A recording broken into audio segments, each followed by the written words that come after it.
very soon on the app, you're going to start to see new updates coming out. We have about a dozen or so developers right now building apps for this technology. Wow. And one of the things that we find most exciting is essentially a system for tracking key cognitive vitals of an individual and even predicting what a person's cognitive age is, right? If you haven't heard of Dr. Ramses Alcaide yet, you soon will, because you're going to start seeing him in a lot of different places other than this YouTube channel. Ramses is the co-founder of Neurable, which unveiled their groundbreaking EEG brainwave tracking headphones this year called the Neuro MW75s. The Neurable headphones are without question my favorite piece of neurotech that came out in 2024 because of their ease of use and fantastic data quality. If you're curious about these headphones, I think this conversation I had with Ramses will give you a lot more clarity on how these headphones can help with the variety of issues related to brain performance, to include focus issues. And in this talk, for the first time ever, Ramses also revealed that they have some brand new brain metrics coming online in the coming months to include brain age measurement scores, and he also outlined opportunities to get involved with the company through their software development program to build neurotech games and apps. I learned so much from this interview with Dr. Ramses Alcaide, and I'm sure you will too. Dr. Ramses Alcaide from Neurable, thanks for joining me here. It's a pleasure, honestly. I've been a big fan of your work, and it's good to actually be here myself. Likewise, and I always wanted to hear the backstory of Neurable. There's so much going on with the MW75s right now and everything that you guys are doing, but it's really nice to sit down with you and pick your brain about this whole journey that you've been on for, I imagine, for at least the past 10 years, right? Yeah, it's been 10 years since we spun out, 13 years since I started the journey myself personally. And what inspired you from the very beginning to become a neuroscientist? Yeah, I mean, for me, this is really like my life's mission. You know, it started when I was about 8 years old. My uncle got into a trucking accident and he lost both his legs. And, you know, it impacted me deeply, but it made me want to create first brain-controlled prosthetics. I ended up going to the University of Washington, studying electrical engineering, working on prosthetics. And then I went to grad school to study neuroscience to make those prosthetics brain controlled. And what I realized is that there's an even bigger issue in neuroscience than prosthetics itself. And that is like the brain is just so unknown, right? There's people with Alzheimer's and Parkinson's that don't even know that they have this disease until 10 years in. Like, that's crazy. Yeah. There's individuals with PTSD, depression, veterans dealing with traumatic brain injuries. And the biggest issue is that we can't record the brain at scale and longitudinally. Yeah. And so that's where the mission of what Neurable came to be, which is like, how do we unlock the mind by creating an everyday brain-computer interface? When you went into neuroscience, did you think that you were going to become an entrepreneur or go into business? Like, when did you realize that that was going to be the path for you? Yeah, I mean, like, honestly, I feel like every aspect of my life I has been mission-driven. Mm-hmm. I didn't think I was going to be an engineer, and then I became one because that's what the mission needed, And then when I saw that I needed neuroscience, I was like, I guess I got to become a neuroscientist, right? Right. And then during my grad school work, when I started developing the first version of the Neurable technology, I took it to the IP office and we got it patented. And I was like, all right, so when do we change the world with this? Like, this is a really cool technology. And they're like, well, we're going to do this whole 2-year thing and we're going to figure this out and we're going to go pitch it to a whole bunch of companies. And I was like, that's way too slow. Those aren't even the right companies, right? And then they kind of just jokingly said, like, well, you could create a startup if you want. And I was like, I guess that's the next step in the mission, right? And I didn't sign up to be a CEO, but that's what was required. Where was the tech and the IP at that point? Like, what actually was it at that stage? Yeah, it was actually a large gel cap. Okay. So the core IP is actually a signal processing pipeline that uses AI to boost signal to noise of brain data. And EEG is super noisy, right? It's one of the biggest issues. It's what prevents it from working like a product. And our mission is, how do we make brain-computer interfaces work like a product, not a science project, right? And so it took us 10 years of research and development to go from gel cap to dry electrodes to like 6 electrodes in a VR headset to headphones, and then now we have even smaller form factors as well. And you ended up in Boston at some point. I know you were at the University of Michigan, and then you moved to Boston. What was that like? It was, it was tough because we really like Michigan. We're big, like go blue, like we're big Michigan fans. But when we were fundraising for the company, it was definitely a challenge to get capital there. But then when we went to Boston, we were able to access capital and a lot of the talent that we needed to build out the company. Is there's just a bunch of med tech and biomedical resources there in Boston? Is that what that ecosystem is like? Exactly. I think software is what Silicon Valley does best, right? They do deep tech pretty well too, but when you're talking about bio deep tech, like Boston is just at a whole nother level. You have all the pharmaceuticals there. You have MIT, you have Worcester Polytechnical Institute. Like there's just so many like high hitting biotech groups that you end up being able to get the right team and it's also a lot cheaper. Can you tell us a little bit about, because this is the first time that I heard about you guys was when you had the VR headset. How did you go from that into, okay, we need to sort of pivot into headphones, something more consumer friendly? Yeah, definitely. I mean, it was always our vision to get to headphones, earbuds, AR glasses. Like that's always been a part of the pipeline, right? The main thing is the technology wasn't ready, right? And our belief isn't about being first. Like there's headphone companies before our company brought out our partnership. There's earbud companies already that do EEG. Our goal hasn't been, let's be the first at a form factor. It's let's make sure that the technology works seamlessly. Right, and that the signal to noise works high enough that it's actually a good experience for the user. And so we didn't even want to go into VR, right? But we were at these dry electrode caps, and we're like, what's a form factor that can be scaled out and still meets the requirements of sensors that we need? And at that point, it was VR. Unfortunately, VR didn't go as far as people thought it was going to at the time. And building a startup on a startup is not the best idea, right? Yeah. So we had to pivot a little bit earlier than we wanted to headphones and smaller form factors. And so we were like, all right, let's take that jump, right? And it took us a ton of work. It took until 2021 to finally get the headphones to work at a level where they were comparable to a medical grade system. There's tons of papers out there that you can, and actually you reviewed a few of them through your work, right? But when we finally hit that metric, we said, okay, now let's go find a partner and let's build this out, right? But that's really what brought us there. The world demanded us to, right? To move a little bit earlier than we thought was going to be possible. Was there a point at which, and I think those first headphones were called N10s? Was there a point at which you were like, finally, like the signal is like to a level? Did you get excited at a certain point, or was it more like a gradual, like, okay, we're finally like where we need to be? It was a little bit of both, most of the work that we've done has been just, people ask us like, what's your silver bullet? Like, why does your tech work so seamlessly? And we tell them there's no silver bullet. It's just lead bullets. We've spent 10 years, showing up every single day with really passionate, intelligent engineers, and collecting data and improving our models. That's what we did, right? But I remember this great story where we were trying to test out if we could detect focus reliably with the technology, and the system was just not behaving correctly. And then the elevator opened and created a big ding sound, and we saw that the EEG, like the focus graph, dropped down significantly. And we were like, it's not that it's not working, it's that it's really sensitive. Oh, right. So people were like distracted all the time. Yeah, like we were trying to run this focus test, but there's like people walking in the background, people talking about like, oh, what's going on here, and so then we had to take a step back. But it was that moment we were like, oh my God, it's working, and it's all because of this elevator ding, which is crazy. So it's like that's an old story now that we have at the company. Can you tell us a little bit about the focus tracking algorithms? Because the first time I saw the data behind this, I was really surprised that a lot of it was focusing on alpha, and as a brainwave frequency, that's one that you hear about a lot for meditation, but I had no idea that it had a lot to do with focus as well. So what are your thoughts about why alpha is a good tracking mechanism for focus? And is that your whole algorithm? Because I know you incorporate some other things in there too. Yeah. I mean, I think one of the things that is our secret sauce, and obviously I can only talk about it at a high level, is that we don't really think about the brain strictly from like an alpha beta perspective, right?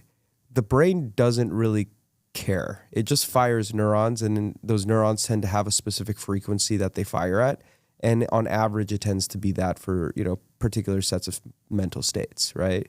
But, the brain is highly dynamic, and we found a huge variation across individuals. And we believe that's a big reason why people also haven't been able to create really seamless working technology. Yeah. And so, we don't necessarily ascribe ourselves to a specific band. It primarily is driven by alpha. But I guess what I would say is like, that's really our perspective, which is like, we let the brain define itself. So all of our algorithms require no calibration. They're pretty seamless, because what we do is we actually, within the first few seconds, capture some data, and then that self-defines what we think the response should be for the user. Gotcha. And at what point did you realize that soft sensors were going to be able to do this? It sounded like you had some in the virtual reality helmet, but I mean, even in the time that I've been in the industry and looking at devices, it seems like the sensor technology has come so far. Yeah, it's kind of crazy. Actually, I give full credit to the soft sensors to our VP of product, Jamie Elders. Yeah. Right. He brought to me some silver, fabric, and he was like, "Why don't we try with this?" And in my head, as a scientist, I was like, "There's no way this is gonna work. Like, this is ridiculous." Like, I one of our first prototypes actually had spiky electrodes around the ear cup.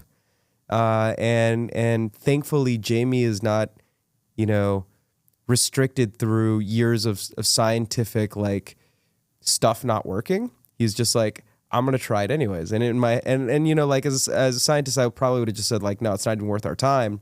But I trust him because he knows what he's doing. And so we have a very robust protocol for like testing out EEG equipment, because, there's just so much consumer devices that really don't produce good EEG. Yeah. And so he went through that entire process. We saw that it worked, and like I love being wrong. I love it when people surprise me with something that I didn't think was possible, and that's what the team does all the time, right? And so I give him all credit to that. But it was in 2022 where we finally found that these soft fabric electrodes boosted with our AI were suitable enough to get to where we needed to get to. I love this story because I met Jamie 2 nights ago, and we've been talking ever since. He's a really entertaining individual and so smart as well. I know his background, he actually came over from Bose, correct? So did his expertise, as well as other people on the team, come in handy when you were looking at going into headphones? Like, how did that come into play? Yeah, definitely. And that's actually why we went out and reached out to Jamie. We knew he had an experience in headphones. We knew that this is how awesome this guy is. The reason that you have smart like Alexa headphones is because of Jamie. So he led the Alexa integration into the Bose devices, right? So he knows how to take deep tech software and put it into hardware. We're a deep tech software, right? And we license our technology to hardware makers like Master and Dynamic. And so he led that strategy with Adam Molnar, my co-founder, but he also knows how to do the He built I think over like 10 Bose devices in his career, right? That's amazing. And he's so humble. I never even knew it. I know, it's crazy. I'm just like, man, his resume could be flexed so hard, and he just doesn't. Like, he's such a cool guy.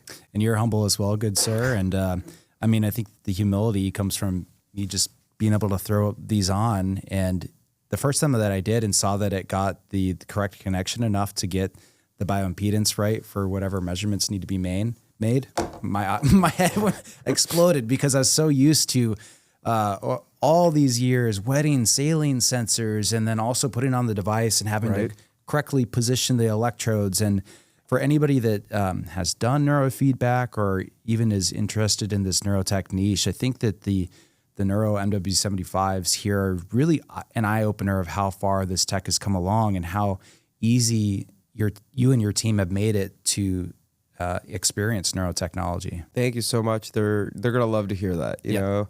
But it took 10 years. That's the crazy thing, right? Right.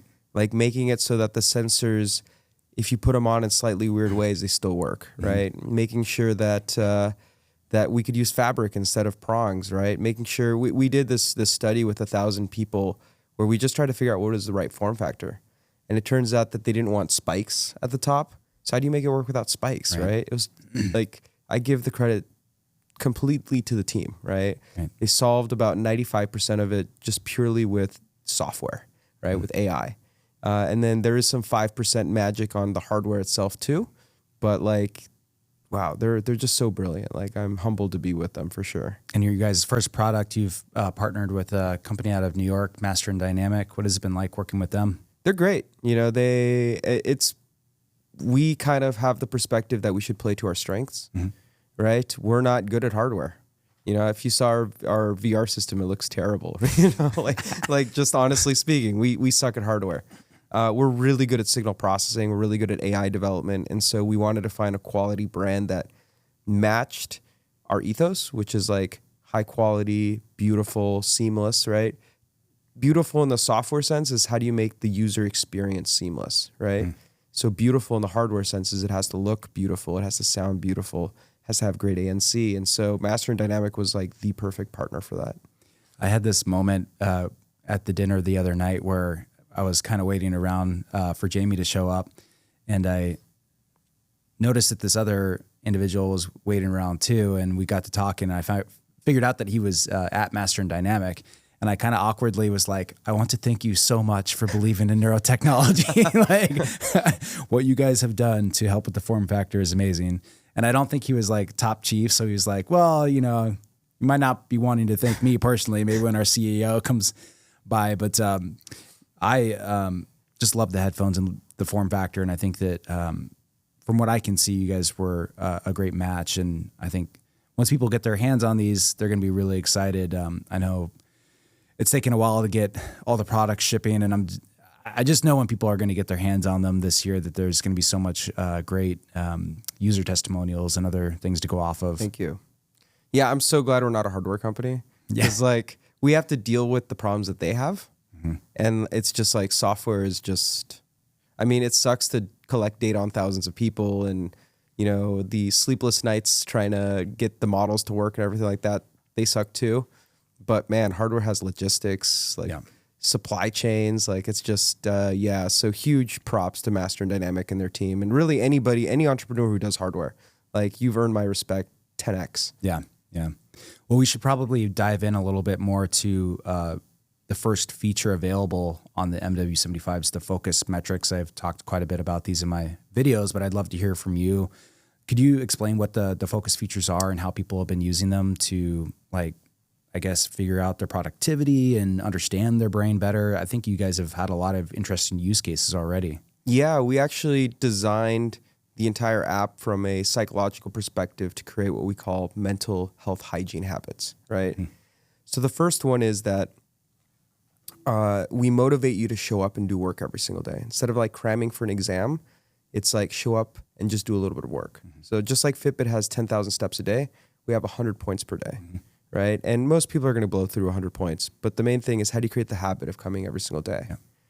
The next one is that we can track trends while you work.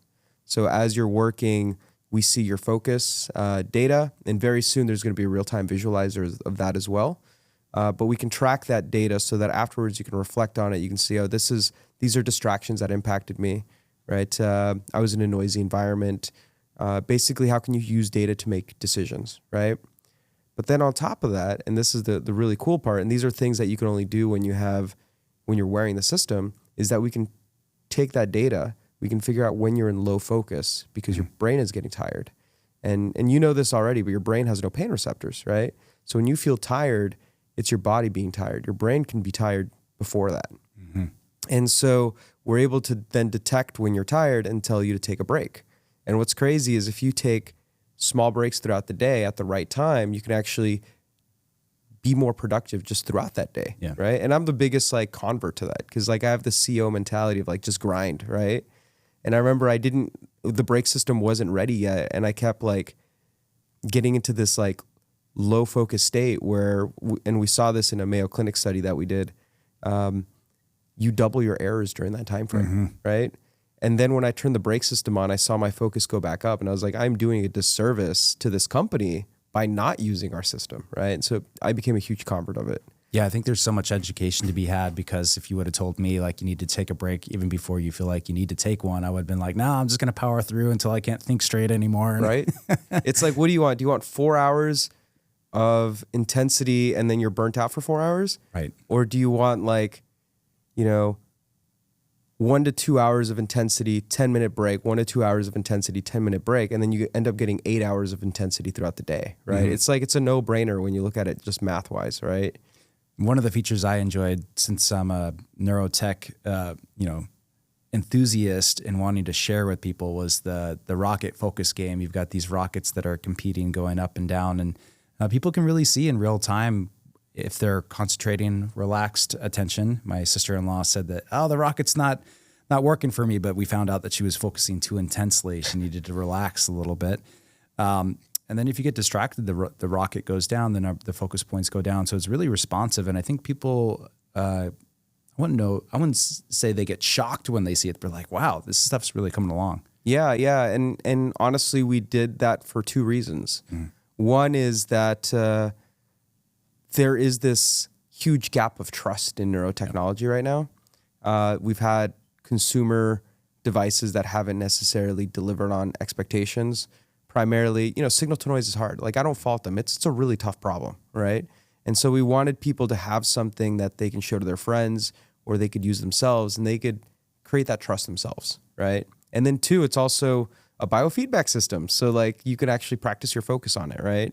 And I have ADHD. I use actually the graph demo that you saw when you first tested out the technology. Using that so much has actually taught me how to focus, right? And I hope that this rocket demo, especially as we evolve it, will help people learn how to focus too. What are the discussions around Neurable as far as how you think this might be applied to people that have ADHD or other mental health issues, and how this can get incorporated into our mental health care system?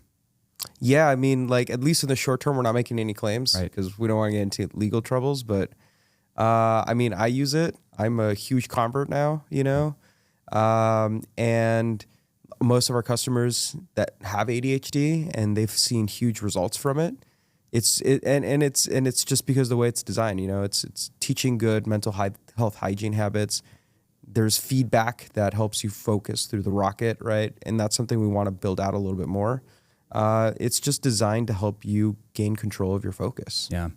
I can tell you, as a practicing psychiatrist, there's nothing more frustrating to me than someone who comes to me with focus issues, and it's really just based on the clinical interview alone. I mean, they can go get neuropsychological testing, more surveys, but at the end of the day, it's kind of like going on your own gestalt of what ADHD is supposed to be, quotation marks, and then, making a clinical decision from there. And I mean, these can be important decisions, especially if it's a child that's having focus issues, and, the question of starting them on medication or not is really important. So I'm extremely excited for there to be tools like Neurable. And like you said, you're not making any claims as far as like treating disorders in the DSM, but I think it's undeniable to see that some of this data can inform clinical decision-making, and that one of the huge strengths is that you're not just getting a clinical snapshot in the clinic when you only have 45 minutes to an hour with a person. You can actually have them take it home and use it in different environments. And that's where this data collection is going to be incredibly powerful for the medical community. I agree. And actually, I'll share a quick story, which is like, that matters a lot to me because I was diagnosed with ADHD when I was 15 years old, right? Before that, people just thought I was a troublemaker, right? But it was that I was bored, I wasn't engaged, I wouldn't be talking to you right now, honestly, if I didn't get diagnosed. Like, I wouldn't have a company, I wouldn't have a PhD. But I also, once they identified it and I went through the right programs, I also got medication, and I hated the medication. It changes your personality, it changes your sleep, like, it changes who you are, right? And so being able to finally be off that medication, because I started using this tech, has been huge for me. Like, I love it, right? And obviously, I'm not making any claims. I'm not saying it's going to work for everybody, but it's like, it's been transformational for me. Yeah. And it makes me really more passionate about what we're working on. Well, I wonder if it makes education stick better when you have data. They tell you to practice these certain techniques and they give you books, but at the end of the day, you're a brain trying to understand your own brain, which can be very difficult, especially if you're a 15-year-old without a whole lot of insight, So I've always felt that more data empowers people to not only understand their brain, but also skillfully apply what they're learning and get that feedback loop going. So, I mean, focus is a skill set. Yeah. Being an entrepreneur is a skill set. Doing a podcast is a skill set. These are all just skill sets that people can improve on with data. Yeah. And if you can measure it, you can change it. Like that's the powerful thing about it, right? Right. You guys have had a couple of other experiences. I know you are developing some other metrics that I'd love to talk about. I don't know how much you can share today because this is all very in the works, but you're not just going to be tracking focus. You can get the full range of EEG signals and use your algorithms to see all kinds of things. So I'd love to hear more about what's in the near term future for Neurable. Yeah, definitely. I mean, we have like a lot of things in coming out. It's a matter of like prioritizing. We just have a small team, right? That's the main blocker. One of the things that we're most excited about is that through these last 10 years of developing the technology, obviously with user consent, we've had close to 7,000 people worth of data, right? So we have a ton of data that we use to refine our algorithms, but that's also a really great way to understand some of the biggest issues that are happening to a person's brain, right? And just like the Apple Watch started out with tracking movement, and then with machine learning that turned into Parkinson's detection, right? We're starting out with tracking focus, but then there's all these neurodegenerative diseases that can be tracked or markers associated to them. So very soon on the app, you're going to start to see new updates coming out. And one of the things that we find most exciting is essentially a system for tracking key cognitive vitals of an individual and even predicting what a person's cognitive age is, right? And it's not going to get it right every single day, right? Because maybe you drank coffee that day, you slept well, et cetera, et cetera. But what you want to see is the trends from days to weeks to months, so you can see where your brain is trending, so that you can potentially go get help earlier if you need it, or take action, right? That's what we want to do. Like, how do you make insights into something that's actionable? Yeah, I think that there's a big longevity movement right now, and people are asking all kinds of questions about where's my body at, like what are the best supplements I should take, or is diet and exercise really helping me, and all these different labs and diagnostic tests coming out for the body. But now hopefully we have some measurements for the most important organ, in my opinion, of the body, the brain, right? Agreed. I'll share one quick story. Here at CES, we were actually running the demo of the biometric system, and as each day went by, the system said that people needed more and more sleep. Yeah, which is funny. Like it makes complete sense, right? So I just thought that was really validating too, to see that progression happen day over day. Yeah, I've been using some other brain age metrics from some of the other devices that I've been using, and it was really obvious when I came back from Paris, a trip that I had in October to Paris, and was just totally jet lagged. It was just a consistent increase in my cognitive score, meaning that I was getting more rest, that I was, improving my cognitive health as it went along. So, these things really do work, and I'm really excited to see Neurable's version. And I think that because the headphones are so easy to use and throw on, that I think that it's going to deliver so much value and high impact to the people that do decide to invest in these headphones. Thank you. Yeah, that means a lot to hear, honestly. One of the things I get really excited about with these neurotech devices is that sometimes the opportunity is opened up to other people to get involved from like a software development standpoint. Is there like a software development kit for Neurable? Yeah, absolutely. It's on its way. We are looking for developers right now. So that's, if you want to reach out, we're definitely open to it. We have about a dozen or so developers right now building apps for this technology. Wow. And I would see it from two perspectives. One is that these are now smart headphones, right? There's actually an ARM Cortex chip here that can run apps, right? And so we have a whole bunch of individuals building brain-based apps. But the best part is that you'll get access to our AI clean data. And the signal to noise is just at such a better state that it really, our goal has been like, how do we help developers build apps like they're for a phone, not as if they're for like a scientist. Now you get the raw data too if you want it. But what that means is that it's super easy to build an app. It's like programming for an accelerometer instead of like having to use frequency transforms and do all this other stuff. And so it makes it really easy for any developer to start building brain-based apps. And I know you guys have been running around CES. Is this like a big part of what you guys have been sharing here? Exactly. That was our big announcement at CES, and we're also trying to get more partners at CES. So this is a perfect time to reach out if you want to get early access to the technology and build something on top of it. Any examples of some apps that are being built now or ideas that you have that you'd want to share? Yeah, there's quite a few that we think are really exciting. There's a company that works with athletes right now, for example, where they use brain data to alter music to help change a person's mood. So you can imagine a golfer would want to be in a calm state when they're about to putt, right? Or a football player might want to be really amped up. And so they use brain data to essentially change music. There's another one that's using essentially the technology for combining it with ChatGPT so you can respond to text messages, right? Yes. And so there's a whole bunch of these kind of like small use cases.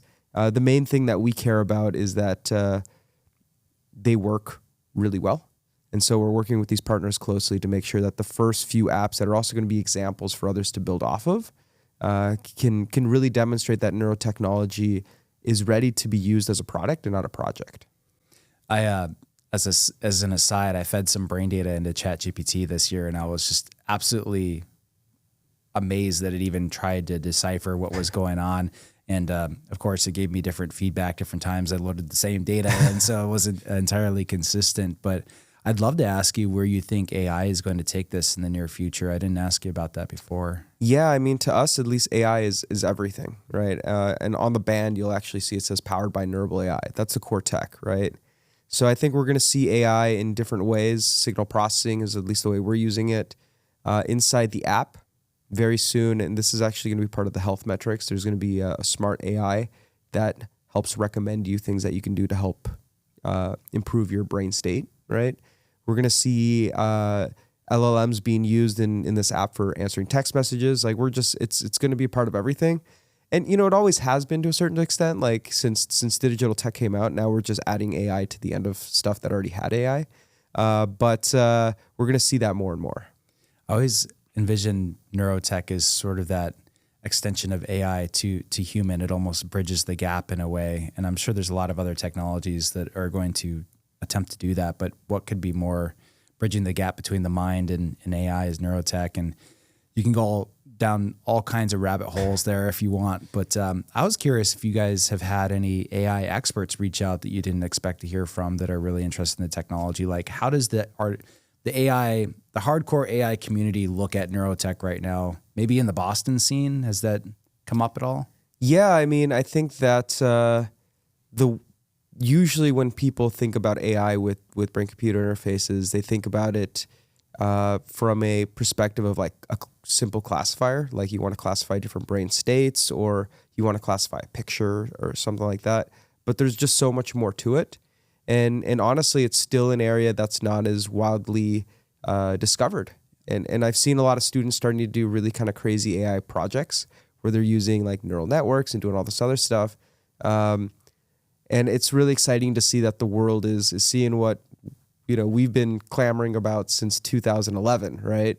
And I think it's going to help the entire industry move forward. Yeah, I think that the neurotech community is sort of, I noticed a big increase in interest when AI became quote unquote mainstream like 2 years ago with ChatGPT coming along because I think people suddenly had that moment where it was like this watershed moment of like, oh my gosh, this is actually going to change how people work, you know, increase efficiency. Have you thought about, with neurotech, I've seen it more of a gradual pace. And I think with the medical industry for sure, it's going to be such a gradual like integration of these technologies. Yeah. I was curious your thoughts of if there's going to be a watershed moment or if it's kind of just like bits and pieces kind of crawling, inching along for a while. What are your thoughts on that? Making predictions is always tough. Definitely. So I would say nobody quote me on this, right? But I think that part of the reason that we've had this slow kind of movement in neurotech and AI is also because of the signal to noise issue. Mm-hmm. Like it's been really tough to work with the signals in a way that makes them predictable. Yeah. I think that what developers are going to be experiencing with our first partnership product, the MW75 Neuro, will help really accelerate that area. Yeah. Because like I said, it's like building for a mobile app, not having to do all this science to make a technology work really, really well on the neurotech side. Yeah.